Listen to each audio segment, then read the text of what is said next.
The man who forgot to look down. The city roared with life. Neon signs blinked in the half-light of dawn. The scent of coffee mixed with car exhaust, and the rhythmic click of expensive shoes against the concrete echoed like the heartbeat of downtown. Jason Whittaker moved with the confidence of a man who had conquered these streets, his $1,000 shoes eating up the sidewalk with the authority of a king in his kingdom. The tailored steel gray suit draped over his lean frame like armor, shielding him from the world's chaos. Every strand of his dark hair was meticulously styled into place, a perfect match to the controlled precision of his schedule. He gripped his phone so tightly his knuckles paled, the conversation in his ear slicing through the morning air like a blade. "I said no, Richard. If the contracts aren't finalized by the end of the day, we'll pull the funding. I don't care who's at fault. No more excuses." His voice was clipped, cold, the edge of a man used to winning. Jason hadn't reached the top by being soft, and he certainly didn't intend to start now. As the CEO of Whittaker Holdings, his name carried weight, and his fortune had been built on ruthless efficiency, turning opportunities into gold and people into stepping stones. He was almost to the corner of 42nd and Market when a familiar sight came into view, though Jason never paid it much attention. A boy, small, thin, curled up near the edge of the sidewalk where the brick gave way to concrete. His knees were tucked to his chest, an overgrown hoodie swallowing his frame, and beside him was a careful arrangement of papers, some folded, others flattened against the pavement with stones. Drawings, simple but precise, a pencil balanced loosely between his fingers, sketching something with the quiet focus of a child who had nothing else to hold on to. Jason saw him often. He never truly looked. The boy was just another piece of street scenery, no different than the sidewalk cracks or the flickering street lamp overhead. Every day, Jason walked past, barely noticing him, until today. It was the sound that did it. A faint, almost too soft hum drifted up from the boy's lips. It was a tune Jason hadn't heard in years. His footsteps slowed, confusion flickering across his carefully controlled features. That melody, it shouldn't exist here, not on this grimy sidewalk next to crumpled drawings and cigarette butts. It was a lullaby. A lullaby Jason knew by heart, because he'd once sung it himself. Not in the sterile silence of a luxury penthouse or corporate office, but in a smaller, humbler place, a nursery with pale yellow walls, the scent of baby powder hanging in the air. He'd cradled a tiny bundle, rocked back and forth in a worn glider, singing that very tune to a baby he'd lost touch with years ago, a baby he had no right to miss, because he'd chosen wealth over family. Or so Olivia, his ex-wife, had said. The boy kept humming, unaware of Jason's sudden paralysis. Jason's heart pounded uncomfortably against his ribs. It couldn't be. It was just a coincidence, a tune passed down, maybe a memory from the shelter or someone on the streets. But curiosity took root, and Jason's legs acted before his brain could shut them down. He stepped closer. The boy glanced up, startled by the shadow falling over his drawings. Bright eyes, too old for such a young face, met Jason's, and for one split second, Jason felt like he'd been sucker punched. There was something in those eyes, something painfully familiar. But then the boy smiled, a small, cautious smile, and the spell broke. "Hi," the boy said, his voice soft and hoarse from too many nights out in the cold. "Do you like to draw?" Jason's throat tightened, but the businessman in him, the part that survived by compartmentalizing everything, took over. His gaze flicked to the drawings. Crude sketches of families, mothers, fathers, and children standing in front of houses with slanted roofs and uneven fences. Stick figures, yet somehow bursting with emotion. Hopeful, aching scenes of a life imagined. "I don't draw," Jason muttered, taking a step back. The boy's smile didn't falter. "That's okay. You can still look." He held up a sketch, a rough pencil drawing of a tall man in a suit, just like Jason's, standing beside a boy under a tree. A family. Jason's breath caught in his chest. "Who's that?" he asked, his voice raspier than intended. The boy's brow furrowed slightly. "It's what I wish it could be." Jason had no answer for that.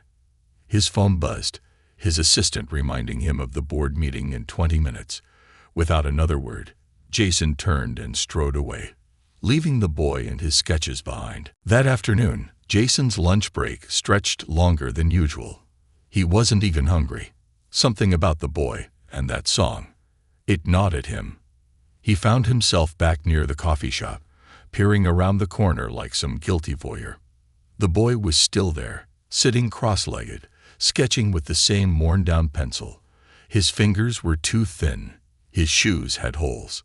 His t-shirt, at least 2 sizes too big, hung off his shoulders like a blanket. Jason's conscience, dormant for years, stirred uneasily. Then it happened. The boy swayed, his face suddenly pale, his hands trembling. Before Jason could react, the boy collapsed onto his side, drawings scattering across the pavement. "Hey!" Jason's voice cracked, the word cutting through the din of street noise. He was kneeling beside the boy before he even realized he'd moved. The concrete scraped his expensive trousers, but for once, Jason didn't care. The boy's eyes fluttered open, dazed and glassy. "I'm okay," he whispered, though the weakness in his voice said otherwise. "When's the last time you ate?" Jason demanded. The boy just smiled faintly and closed his eyes again. That was all Jason needed, without asking permission, because who would object to kindness? Jason scooped the boy into his arms, shockingly light, and carried him across the street to a small deli. Inside, the warmth and the scent of fresh bread enveloped them. The clerk's eyes widened at the sight of Jason Hayes, corporate kingpin, standing there holding a dirty, half-conscious child. "A turkey sandwich," Jason ordered gruffly. "2. And water." The boy sat across from him at the table, too exhausted to argue, nibbling at the sandwich like he'd forgotten how to eat. His drawings, saved from the sidewalk, lay in a neat stack beside him. "Are these yours?" Jason asked, though he already knew the answer. The boy nodded, swallowing carefully. "I draw what I see, and what I wish I could see." There it was again, that aching honesty. Jason didn't know what to say, so he just listened as the boy talked. About shelters and alleyways, about other kids who came and went, about a woman named Sarah who worked at the shelter and gave him paper when she could, about wanting to be an artist, not just to make pictures, but to make people feel something. Jason's briefcase sat beside him, bursting with contracts and deals. But for the first time in years, none of it felt as important as listening to this boy and his quiet dreams. After lunch, Jason walked the boy back to the shelter, his mind a storm of memories and questions. He still hadn't asked the boy's name. Somehow that felt too personal, too final. At the shelter door, Jason hesitated. "Thanks, mister," the boy said softly, his gap-toothed smile hesitant but real. Jason nodded, already reaching for his phone. Back to business. "Take care," he muttered. As the boy disappeared inside, Jason stood there, rain starting to drizzle down, the boy's lullaby humming faintly in his ears, a ghost from a life he thought he'd buried. The invisible line between them. The rain swept across the pavement in thin, needling sheets, and Jason Whittaker stood motionless, the drizzle sinking into his expensive wool coat. The boy was gone, swallowed by the weathered doors of the shelter, but the image of his wide, gap-toothed smile lingered. It was disarming. So familiar, yet entirely foreign, like déjà vu from a dream long buried. Jason didn't know why he stood there.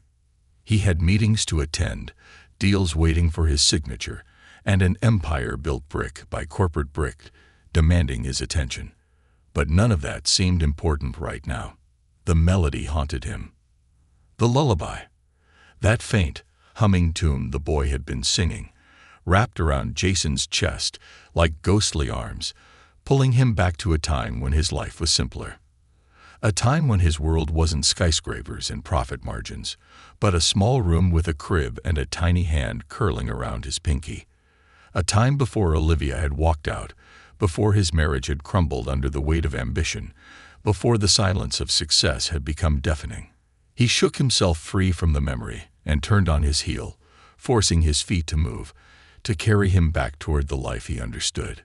But even as he walked, the thin, trembling voice of the boy, "I draw what I see, and what I wish I could see," stayed lodged in his mind. The unraveling. That night, Jason sat alone in his penthouse, high above the city that never slept. The skyline stretched out before him, a glittering testament to everything he had sacrificed to build. His glass of scotch sat untouched beside him. His phone lay silent.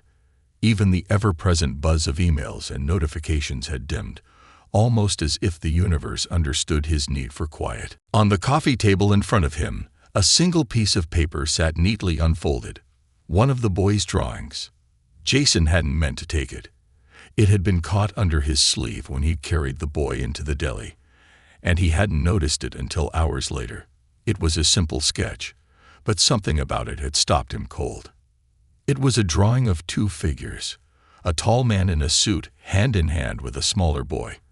They stood under a wide tree, its branches curved protectively around them. The detail was surprisingly fine for such a young artist. The man's suit had clean, straight lines, a watch glinting on his wrist, and the boy's smile was hopeful, almost longing. Jason's chest ached. He pulled out his phone and scrolled through his contacts until he found a name he hadn't dialed in years: Olivia Mitchell. His thumb hovered over the call button. He hadn't spoken to her since their divorce was finalized. After the papers were signed, they had each walked away, Jason into his empire, Olivia into obscurity. They had no children. That had been the agreement. No messy custody battles, no tangled ties. Olivia had wanted a family. Jason had wanted a fortune. They'd both gotten what they asked for, or so he'd thought. He put the phone down. Not yet. Instead, he opened his laptop and pulled up the website for Street Vincent's youth shelter. The shelter where the boy lived. It was a modest website. A dated design, half-broken links, and a gallery of grainy photos showing smiling children holding up finger paintings and paper crafts. Jason scanned the text. A donation plea, a call for volunteers. And then, tucked at the bottom, a single line caught his eye. Street Vincent's has proudly served the city's most vulnerable children for over 25 years, including those placed here after foster care breakdowns and family separations. Jason leaned back, the words blurring before him. Foster care breakdowns. Family separations. The itch in his mind grew sharper, more insistent. There was a gap in his life. A stretch of time after Olivia left, when everything became a blur of 12-hour days, international flights, and relentless ambition. He'd barely noticed her absence in the chaos, but something about that period felt off now, like a puzzle with a missing piece he hadn't realized was crucial. The next encounter. The following afternoon, Jason stood at the corner where he had first seen the boy, his hands buried in his coat pockets to protect against the autumn chill. The boy was there again, cross-legged on the sidewalk, papers spread around him like fallen leaves. Jason approached carefully, unsure why his heart was pounding so loudly. "Hey," Jason said, his voice unusually soft.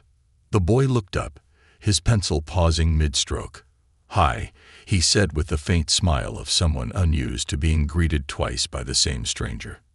"What are you working on today?" Jason asked, crouching beside him. The pavement was cold, and his expensive trousers protested the contact. The boy held up a half-finished sketch of the park across the street. Children playing, a couple walking their dog, a man reading a newspaper. Jason recognized the composition immediately. It was life through the boy's eyes. Soft, hopeful, a little sad. Jason's throat tightened. "You're really good."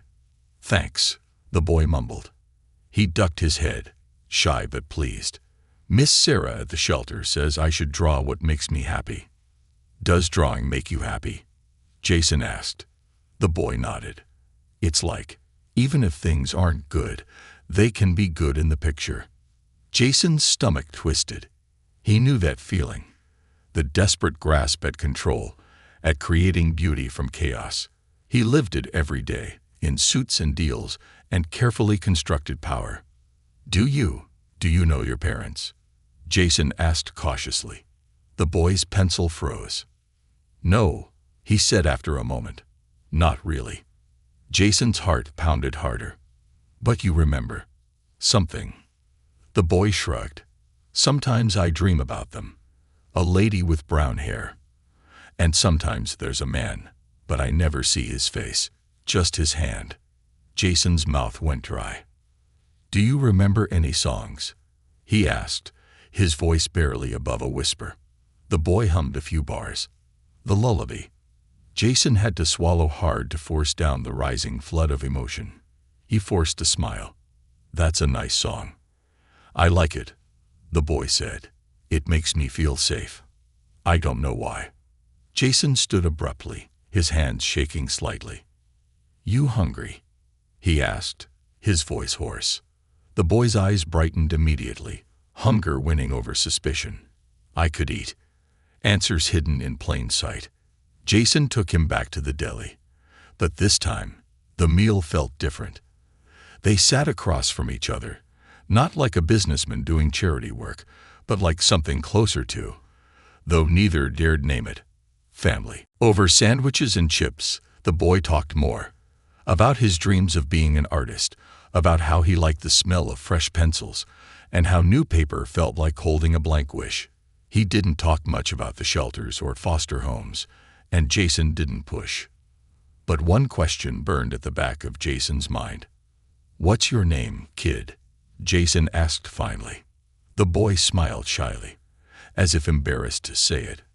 Jacob, he said. Jason's pulse stumbled. Jacob. Jason remembered Olivia's voice, shaky through the phone the day she left for good. If we had a son, I'd have wanted to name him Jacob. Jason gripped his cup so hard it creaked. He couldn't breathe. The private search begins. That night, after dropping Jacob off at the shelter, Jason went home and pulled out his phone again. This time, he didn't hesitate. Hello. The voice on the other end was guarded, older, but unmistakably Olivia's. Olivia, Jason said, voice raw. I need to ask you something. The silence stretched so long it felt alive. About what? She asked cautiously. About our son. Her breath caught audibly. Jason's knuckles turned white against the phone. Did we have one? There was no answer, only a sharp intake of breath. And then the softest whisper.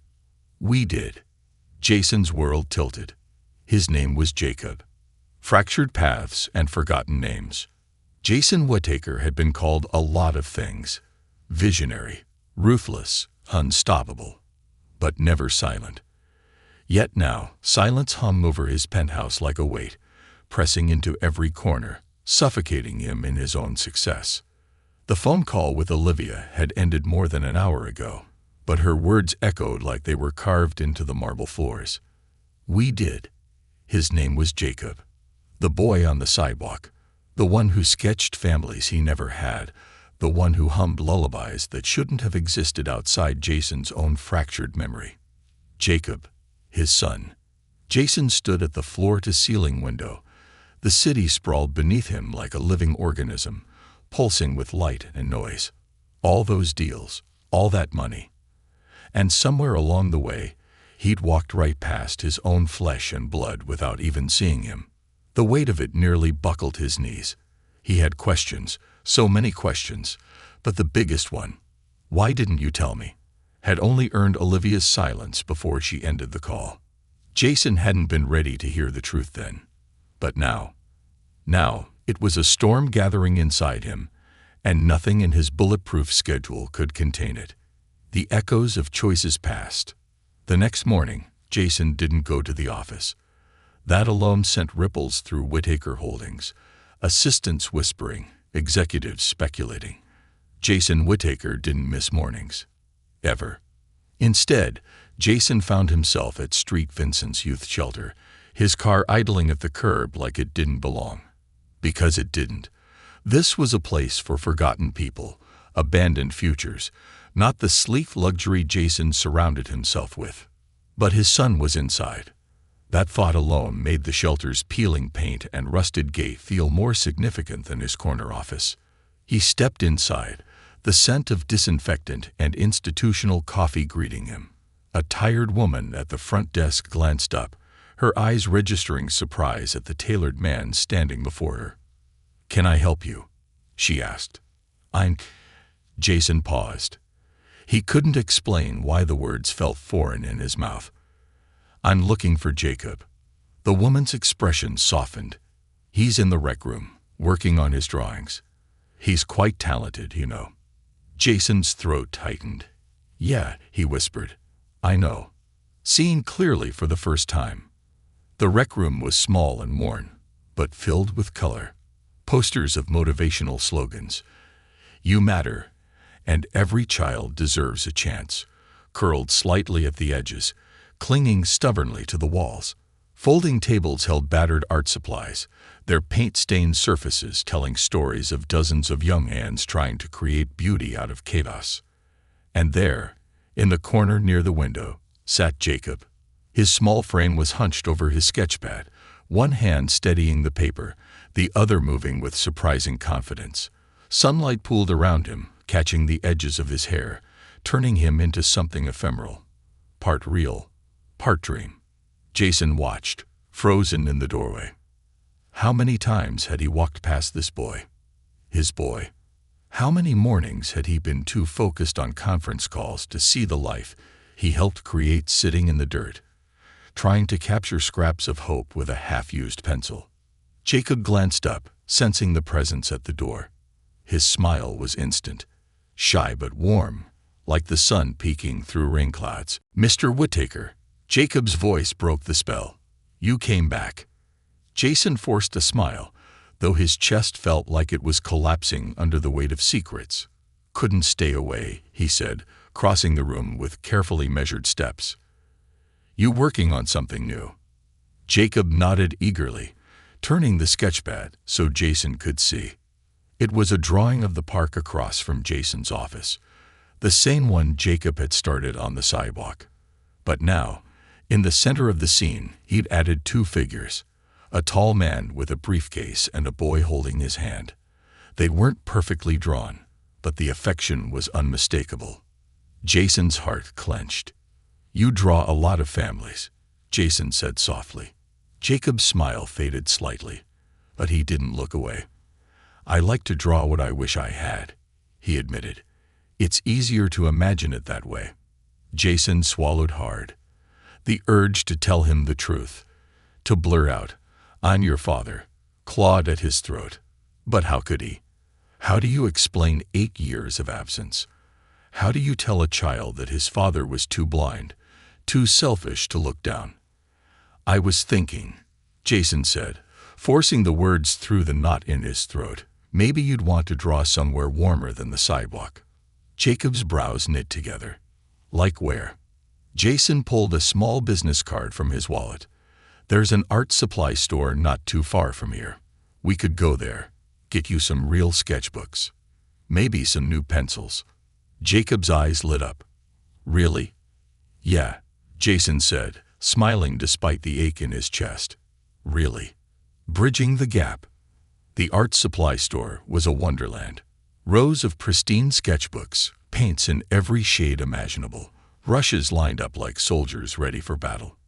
Jacob wandered through the aisles with the reverence of someone in a cathedral.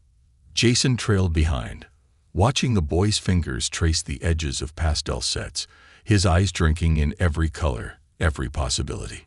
It was such a small thing, buying art supplies, but it felt monumental. "Pick whatever you want," Jason said, his voice almost too soft to hear. Jacob hesitated. "Are you sure?" Jason knelt beside him, eye level. Every artist deserves good tools. Jacob's smile could have powered the whole city. At the register, Jason paid without hesitation, the total irrelevant. It was the first money he'd spent in years that actually felt like an investment in something real. As they left the store, Jacob clutching his new treasures like gold, Jason glanced down at him. "So, what got you into drawing in the first place?" Jacob shrugged. "I don't remember. Just always liked it." "Did anyone ever draw with you?" Jason asked. Jacob frowned, the question tugging at something buried. "I think maybe my mom, a long time ago. I don't really remember her face, just her voice. And a song." Jason's breath caught. "What song?" Jacob hummed the lullaby, his voice soft, almost apologetic. Jason's eyes stung. A mother's secrets. That night, Jason called Olivia again. "I found him," Jason said without preamble. The silence on the other end felt alive. "You? What?" Olivia's voice was thin, barely holding. "Our son, Jacob. He's been living in a shelter not even 10 blocks from my office." A ragged breath filled the line. "I didn't know," she said, her voice breaking. "After I gave him up, the adoption agency closed. I tried to find him, but they wouldn't release records. I thought," her voice fractured, "I thought he'd been adopted by someone safe." Jason's fists clenched. He wasn't. The silence was sharp. "Can I see him?" Olivia whispered. Jason's jaw tightened. "Not yet. I need to figure out how to tell him." "You haven't told him?" Olivia sounded shocked. "How do I tell a kid I walked past him every day for a year and didn't see him?" Jason's voice cracked. "How do I explain I was too busy making money to notice my own son sitting on the sidewalk?" The silence stretched. "I'm coming to New York," Olivia said quietly. "He deserves to know his mother too." Jason wanted to argue, but the truth was undeniable. Jacob deserved far better than either of them had given him. "Okay," Jason said, his voice low. "But we do this right. Together." The weight of unspoken words. Jason Whittaker stood at the window of his penthouse, watching the rain slick the glass and blur the city lights. His reflection hovered beside the view, a ghostly double in his tailored shirt and loosened tie. A man who looked powerful on the outside and hollow on the inside. Down the hall, the door to the guest bedroom was cracked open, spilling a thin band of golden light into the dim corridor. Inside, Jacob sat cross-legged on the bed Jason had set up for him, his brand-new sketchbook balanced on his knees. Jason could hear the quiet scratching of pencil against paper, a sound that had become oddly comforting over the past few days. Jacob had stayed with him twice now. First, after a storm had flooded part of the shelter's basement, and then, after Jason offered a weekend art retreat. Jason had made it sound casual, like it was no big deal, but it was, for both of them. He was terrified to want this so much. The boy felt like some light Jason hadn't known he'd been living without, but the light came with shadows. Each time Jacob's smile reached up toward him, Jason felt the unspoken truth pressing against his chest, sharp and heavy. "I'm your father." He should have said it already. Should have told him after the art store, or at the park, or during one of their quiet dinners together. But how do you tell a child you abandoned them before you even knew they existed? How do you tell a boy who dreams of families that the man buying him art supplies was the one who walked out on his first? Jason pressed his forehead to the cool glass. Soon. He'd tell him soon. A guest from the past. The doorman buzzed just past noon the next day. Jason had almost forgotten what they arranged. Almost. "Ms. Olivia Mitchell is here to see you." Jason's stomach tightened. Send her up. The elevator doors slid open with a soft chime, and there she was, Olivia. The woman he hadn't seen in years, yet whose presence felt like stepping back into a half-forgotten dream. Her dark hair was shorter now, brushing just past her shoulders, and the soft lines at the corners of her eyes told the story of years neither of them had been ready for. But her expression, cautious, hopeful, afraid, was the same one Jason saw every time he looked in the mirror lately. "Hi," she said, voice soft, fingers knotting around the strap of her purse. "Hi," Jason echoed. For a heartbeat, neither moved. Then Olivia's gaze flicked past him, toward the hallway, toward the faint sound of a pencil tracing quiet lines. "He's here," she whispered. Jason nodded. "He's here." Her breath caught audibly, and Jason stepped aside to let her in. She stood in the center of his immaculate living room. The floor-to-ceiling windows, the expensive furniture, the views stretching out like a promise of everything Jason had built. But Olivia's eyes weren't on any of it. "I never wanted to give him up," she said, voice trembling. "I hope you know that." Jason swallowed hard. "Why didn't you tell me?" "You were already gone, Jason." Her voice was thin but steady. "You'd left before I even knew I was pregnant. By the time I found out, you were in Singapore closing your first international deal. I thought," her throat tightened, "I thought you'd see him as a mistake." Jason flinched like she'd slapped him. "You don't get to decide that for me," he said, his voice low. "I know," she whispered. "I was scared. I was broke. I thought adoption would give him a better chance." Jason exhaled sharply, running a hand through his hair. "It didn't." "I know." Her voice cracked on the words. Neither of them noticed the small figure in the hallway until Jacob's voice cut through the silence. "Mr. Whittaker." Both adults froze. Jacob stood in the doorway, clutching his sketchbook to his chest, his brow furrowed, confusion flickering across his face. His eyes, Olivia's eyes, darted between them, sensing the tension. Jason's mouth opened, but nothing came out. Olivia's hand covered her mouth, her eyes welling with tears. Jacob's grip on the sketchbook tightened. "Who is she?" he asked, voice cautious but not fearful. Jason took a step forward. "Jacob, there's something I need to tell you." The boy took a step back, instinctively defensive. "Did I do something wrong?" "No." Jason's voice was soft, cracking at the edges. "No, buddy, you didn't do anything wrong. We need to talk." Jacob's gaze shifted to Olivia again. "Who are you?" His voice was smaller this time. "I'm..." Olivia's voice trembled, and she cleared her throat. "I'm your mother." Jacob went completely still. The weight of truth. The living room felt like it had shrunk. Jacob sat on the couch, his sketchbook clutched like a shield, Jason and Olivia facing him like they were both afraid to breathe wrong. "You're my mom." Jacob's voice was so quiet it almost disappeared into the plush carpet. "Yes," Olivia said, her hands clasped so tightly her knuckles turned white. "I'm so sorry, Jacob." Her voice cracked, and she stopped, breathing through it. "I made mistakes. I gave you up because I thought it was the only way to give you a good life. But I was wrong." Jacob's fingers curled into the edges of his sketchbook. "You left me." Jason stepped in, his voice thick. "She didn't want to, Jacob. And there's something else." Jacob's gaze snapped to Jason, the one adult he'd started to trust. Jason took a slow breath, feeling his entire chest cave inward. "I'm not just some guy who likes your drawings. I'm your dad." For a moment, there was nothing. No sound, no movement, just the echo of the words hanging between them. "No," Jacob whispered. "Jacob." Jason reached out, but the boy flinched back. "No." Jacob's voice cracked, high and raw. "You're lying. Why didn't you tell me?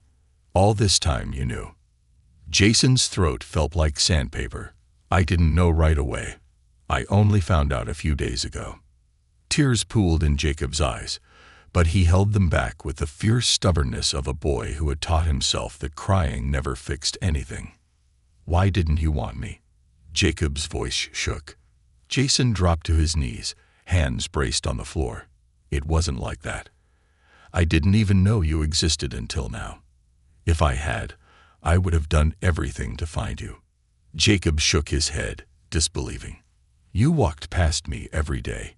You never saw me." Jason's breath hitched. "I know, and I'll never forgive myself for that." Olivia stepped forward. Jacob, sweetheart, I know this is a lot, but we want to be here for you now. We want to be your family. Jacob's lower lip trembled, but he kept his arms wrapped protectively around his sketchbook, a barrier between him and these strangers who were suddenly supposed to be his parents. I don't know you, he whispered. Either of you. Jason's heart broke clean in half. That's okay, Jason said softly.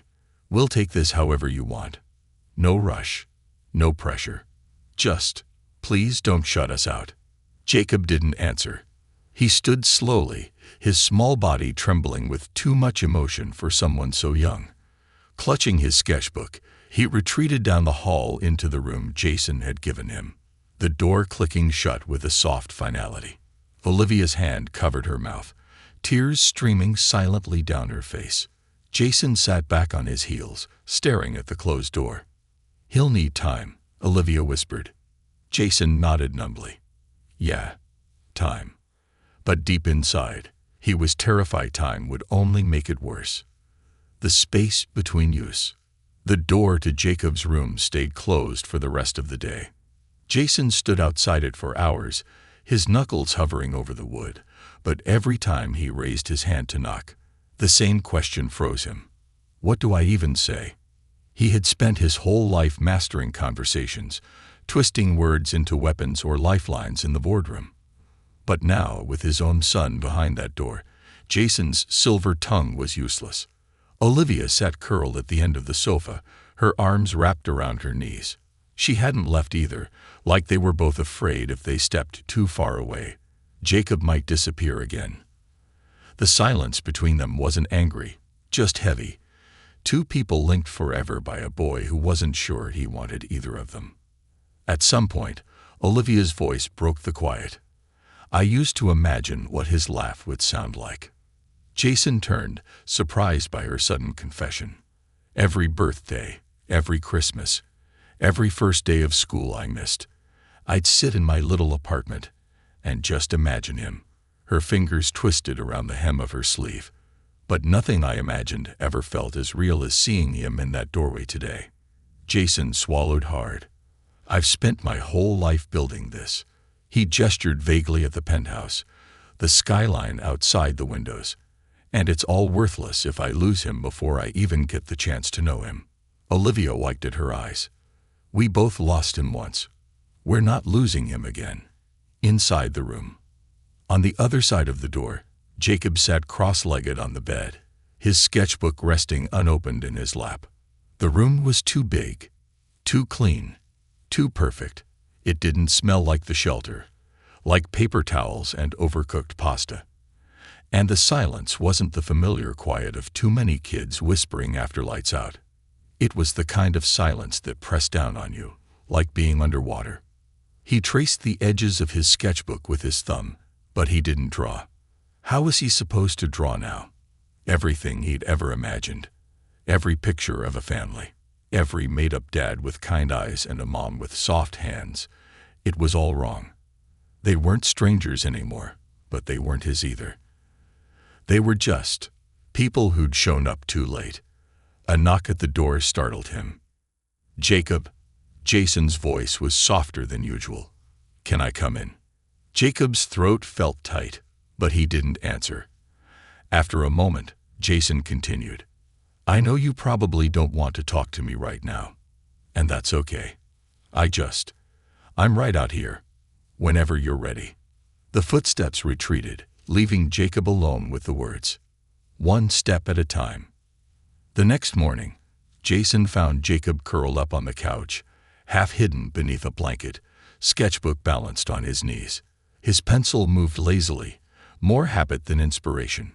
Jason set a mug of hot chocolate on the coffee table, the steam curling gently into the air.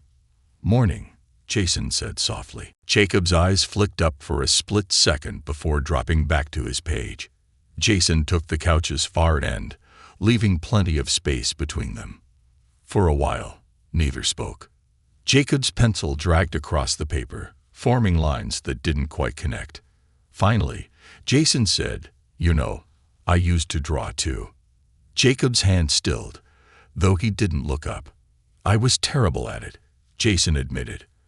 I think I tried to draw a car once, and my dad thought it was a sandwich. The corner of Jacob's mouth twitched, just barely. I think that's why I liked business, Jason went on. Numbers made sense. People paid attention when you made money. Jacob's pencil started moving again. People pay attention when you can draw too. Jason smiled faintly. Yeah, they really do. A fragile silence settled between them. Not comfortable yet, but not hostile either. Jason took that as progress. The visit. That afternoon, Olivia knocked softly at Jacob's door, holding her breath when he opened it a crack. Hey, she said quietly. I was wondering if you might want to go to the park with me today. Just for a bit. Jacob hesitated, fingers clutching the doorknob. We could bring your sketchbook, Olivia added, hopeful. Jacob studied her, his expression unreadable, then gave the smallest nod. The walk to the park was awkward. Olivia kept stealing glances at him, and Jacob walked half a step behind, like he wasn't sure if he was supposed to be there. They found a bench near the duck pond, and Olivia set a small bag between them. I brought some of my old art supplies, she said, pulling out a worn sketchbook with curling edges. I used to draw too, a long time ago. Jacob eyed it warily, but curiosity tugged at him. What did you draw? Everything. Olivia flipped to a page filled with quick pencil sketches, faces, buildings, trees. Sometimes when I missed you, I'd draw what I imagined you looked like. Jacob's grip on his own sketchbook tightened. I'm not very good, Olivia admitted, but it helped. Jacob was quiet for a long moment. Then, without a word, he opened his sketchbook and handed it to her, the page filled with a pencil drawing of the two of them, sitting exactly like they were now, on a bench, the pond behind them, and Olivia's hand resting cautiously near his. Olivia's breath caught. You drew us, she whispered. Jacob's voice was small. I didn't know if you'd actually want to be here. Olivia blinked back tears. I want to be here more than anything. Jacob didn't say anything, but he left his sketchbook in her lap while he started a new page. The what-ifs. That evening, Jason found Olivia in the kitchen, staring into her tea. I think we made some progress today, she said softly, but it's like he's afraid to believe any of this is real. Jason sank into the chair across from her. I can't blame him. He's been let down so many times. Olivia's hands curled around her mug. What if we just become two more people who disappear? Jason's jaw tightened. We won't. But what if? We won't. Jason's voice was steel this time. Whatever it takes, we stay. Olivia met his eyes, seeing a man she hadn't recognized in years. Not the corporate machine she divorced, but the man who once sang lullabies off-key in a tiny nursery. We have to earn him, Jason said softly. One day at a time. An unexpected gift. The next morning, Jacob's door was ajar. Inside, Jason saw the boy sitting cross-legged on the floor, cutting something out of paper. Jason knocked lightly. What are you working on? Jacob held up a small, carefully cut paper figure, a man in a suit, briefcase in hand. Beside it was a smaller paper figure, a boy holding a sketchbook. They were joined at the hands. Jason's throat tightened. Is that us? Jacob gave a small nod. Jason sat beside him on the carpet. Can I help? Jacob hesitated, then handed Jason the scissors and a spare piece of paper. You can make Mom. Jason's hand trembled slightly, but he took the paper.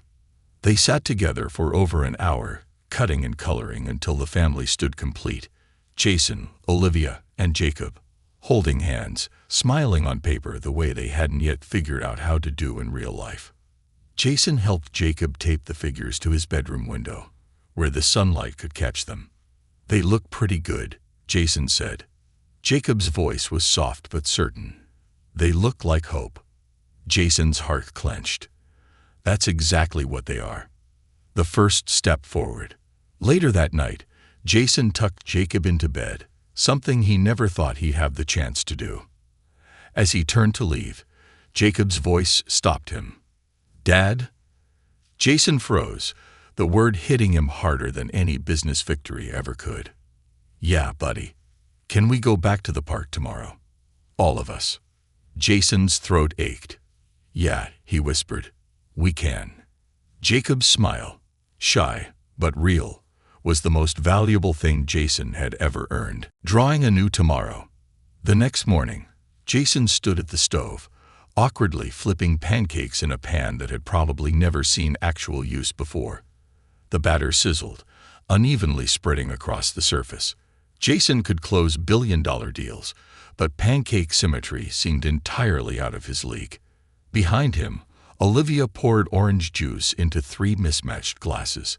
Her hair was slightly damp from the shower, and she was wearing an old university sweatshirt Jason vaguely remembered from years before. There was a strange comfort in seeing her there, in his home, their worlds colliding after so long apart. Jacob appeared in the doorway, rubbing sleep from his eyes, his sketchbook tucked under one arm.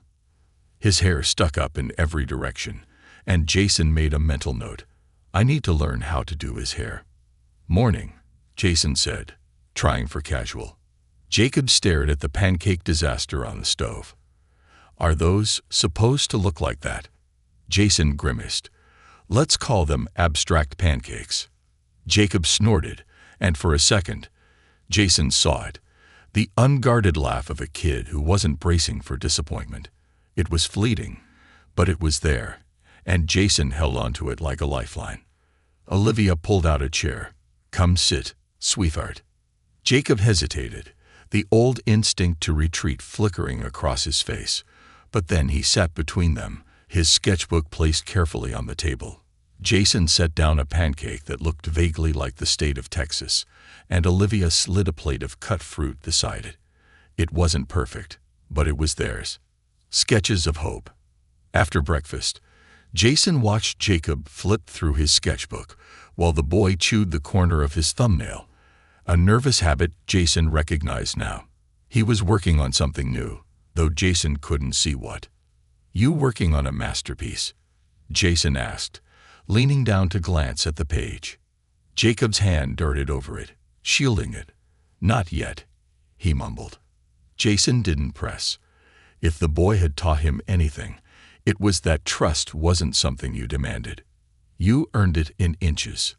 "Hey," Olivia said softly, "what would you say to a trip?" Jacob's eyes flicked up. "Where?" "There's this art exhibit at the community center," Olivia said. "It's all about young artists sharing their stories." Jacob's brows knit together. "Like my story." Jason saw the hesitation and leaned in. "You don't have to, buddy. But if you wanted to, maybe we could frame a few of your drawings. You could show people what you see." Jacob's fingers curled around the edges of his sketchbook. "I don't know." "We'll go with you," Jason promised. "We'll stand right there the whole time." Jacob chewed his lip, considering. Then he gave the smallest nod. "Okay." The day they became a family. The community center smelled like floor wax and popcorn, the kind of place where school dances and church meetings collided. Rows of folding tables were set up in the main hall, each one displaying artwork from kids all over the neighborhood. Some drawings were simple, others brimming with color, but all of them had one thing in common. They told stories. Jason and Olivia helped Jacob carefully arrange his sketches on the table. Scenes of the park, the shelter, kids huddled under blankets, and families holding hands under cartoonishly bright suns. Jason noticed that some of the drawings, the newer ones, had 3 figures: a man, a woman, and a boy standing between them. Jacob had drawn them a family before he ever believed they could be. As guests began trickling in, Jason saw Jacob's shoulders tighten, his fingers clenching the edge of the table. Olivia knelt beside him. "We're right here, sweetheart." Jacob took a deep breath. His hand found Jason's, a small tentative grip that Jason swore he'd never let go of. A woman stopped in front of their table. "Did you draw these?" she asked Jacob. He nodded silently, But Jason could see him gathering the courage to speak. "They're about my life," Jacob said softly. "Some are what happened. Some are what I wish happened." The woman's eyes softened. "They're beautiful. They make me feel something." Jason saw Jacob's throat work, as if swallowing back years of disbelief that anyone could care about what he had to say. "Thank you," Jacob whispered. The moment that changed everything. As the afternoon passed, more people stopped by. Teachers, parents, even a journalist from the local paper. They listened as Jacob explained his sketches, his voice gaining confidence with each conversation. Jason and Olivia stood back, letting him own the moment. Then, just before the event ended, Jacob stood on his tiptoes and whispered something to Jason. "What's that, buddy?" Jason leaned down. I want to show you something." Jacob's voice was trembling slightly, but there was resolve underneath. He led Jason and Olivia to a small corner where no one was looking. From his backpack, Jacob pulled out a folded paper, not from his usual sketchbook, but something older, worn along the creases. He handed it to Jason with both hands. Jason unfolded it carefully. It was a drawing, one of the first Jacob had ever made, back at the shelter. The lines were shakier, less sure, but the picture was unmistakable. A man in a suit, standing beside a small boy, both holding hands under a cloudy sky. "It's you," Jacob said quietly. "I didn't know it back then. I just hoped you were real." Jason's vision blurred. "You imagined me." Jason's voice cracked. Jacob nodded, and Jason sank to his knees, arms wrapping around the boy without hesitation. This time, Jacob didn't pull away. He melted into the hug, his small hands clutching Jason's shirt like a lifeline. "I'm real, buddy," Jason whispered fiercely. "I'm here, and I'm not going anywhere." Olivia's hand settled on Jacob's back, her fingers trembling. "Neither of us are." Jacob's voice was muffled against Jason's chest. "Promise." Jason kissed the top of his head. "Promise." New beginnings. The next morning, Jason cleared the largest wall in his penthouse office. He brought out the framed sketches Jacob had shown at the community center and hung them one by one. They weren't just pictures. They were proof. Proof that stories mattered. Proof that second chances were possible. Proof that even the most broken family could be rebuilt if you were brave enough to try. Jacob stood beside him, his fingers still stained with graphite, watching Jason work. "Why are you putting them here?" Jacob asked. "Because this is where I keep the most important things," Jason said. Jacob considered that for a moment. "Do you still work here?" "Less," Jason admitted. "I want to work somewhere else." "Where?" Jason knelt beside him. "Wherever you are." Jacob's smile was small, but it reached his eyes. "Even if I make a mess. Especially if you make a mess." The final drawing. That night, Jason found a new drawing taped to his office window. It was simple, just 3 figures standing together, hand in hand. Above them, Jacob had written in careful, uneven letters, "My family." Jason sat down at his desk, unable to stop the tears from falling. Not out of sadness, but out of a joy so fierce it hurt. He had spent his life building wealth, but in the end, all he had really needed was this, a boy with a pencil and a story to tell. And now, they would write the rest together.